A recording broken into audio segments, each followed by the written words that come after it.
Western civilization. It's been around for a while, but suddenly everybody is talking about it. Some are anxious to save it. Others are happy to see it go. But what exactly is Western civilization? Is it the great cathedrals of Europe or the Nazi concentration camps? Is it the freedoms secured in the US Constitution or chattel slavery? Life-saving medicines or poison gas? The left likes to focus on the bad: genocide, slavery, environmental destruction.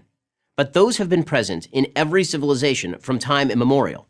The positives are unique to the West: religious tolerance, abolition of slavery, universal human rights, the development of the scientific method. These are accomplishments of a scope and scale that only the West can claim. These aren't the only achievements that make the West special and uniquely successful.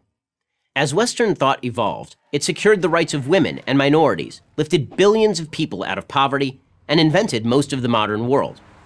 Progress hasn't been a straight line, of course, but the arc of history is clear. The obvious proof is that the world is overwhelmingly Western.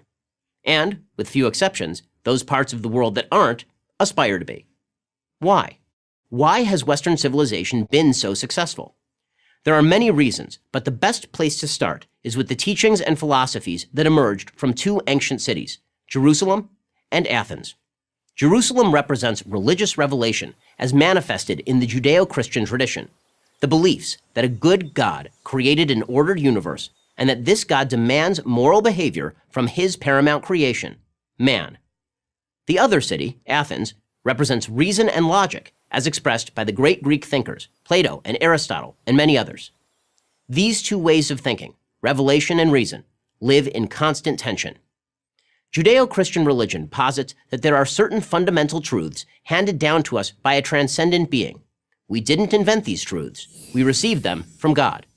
The rules he lays down for us are vital for building a functioning, moral civilization and for leading a happy life. Greek thinking posits that we only know truth by what we observe, test, and measure. It is not faith but fact that drives our understanding and exploration of the universe. Western civilization, and only Western civilization, has found a way to balance both religious belief and human reason. Here's how the balance works. The Judeo-Christian tradition teaches that God created an ordered universe and that we have an obligation to try to make the world better. This offers us purpose and suggests that history moves forward. Most pagan religions taught the opposite, that the universe is illogical and random, and that history is cyclical. History just endlessly repeats itself, in which case, why bother to innovate or create anything new? Second, Judeo-Christian tradition teaches that every human is created in the image of God. That is, each individual's life is infinitely valuable. This seems self-evident to us now, but only because we have lived with this belief for so long. The far more natural belief is that the strong should subjugate the weak, which is precisely what people did in nearly every society in all of history. Only by recognizing the divine in others did we ever move beyond this amoral thinking toward the concern for human rights, democracy, and free enterprise that characterized the West. But Judeo-Christian religion alone didn't build our modern civilization. We also required Greek reason to teach us objective observation, that man has the capacity to search beyond revelation for answers.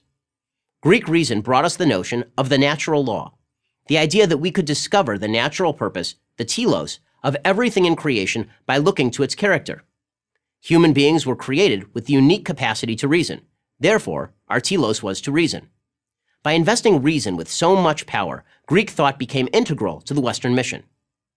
Nowhere is this more perfectly expressed than in the American Revolution, in which the founding fathers took the best of the European Enlightenment, with its roots in Greek thought, and the best of Judeo-Christian practice, with its roots in the Bible, and melded them into a whole new political philosophy. Without Judeo-Christian values, we fall into scientific materialism, the belief that physical matter is the only reality, and therefore also fall into nihilism, the belief that life has no meaning, that we're merely stellar dust in a cold universe. Without Greek reason, we fall into fanaticism, the belief that fundamentalist adherence to unprovable principles represents the only path toward meaning. The Soviet Union, Communist China, and other socialist tyrannies rejected faith and murdered 100 million people in the 20th century. Much of the modern Muslim world has embraced faith, but rejected reason. It's noteworthy that when the Muslim world did embrace Greek reason from the 8th to the 14th centuries, it was a leading center for scientific advancement. So again, We need both Jerusalem and Athens, revelation and reason. And yet many want to reject both. These people call themselves progressives. Ironically, they want to take us backwards to a time when man was governed neither by reason nor faith, but by feeling, and therefore back to a time of moral chaos and disorder, of feeling over fact. It would be a fatal mistake to follow the progressives. Stick with Athens and Jerusalem. I'm Ben Shapiro, editor of the Daily Wire and author of The Right Side of History for Prager University. Thank you for watching this video. To help keep PragerU videos free, please consider making a tax-deductible donation.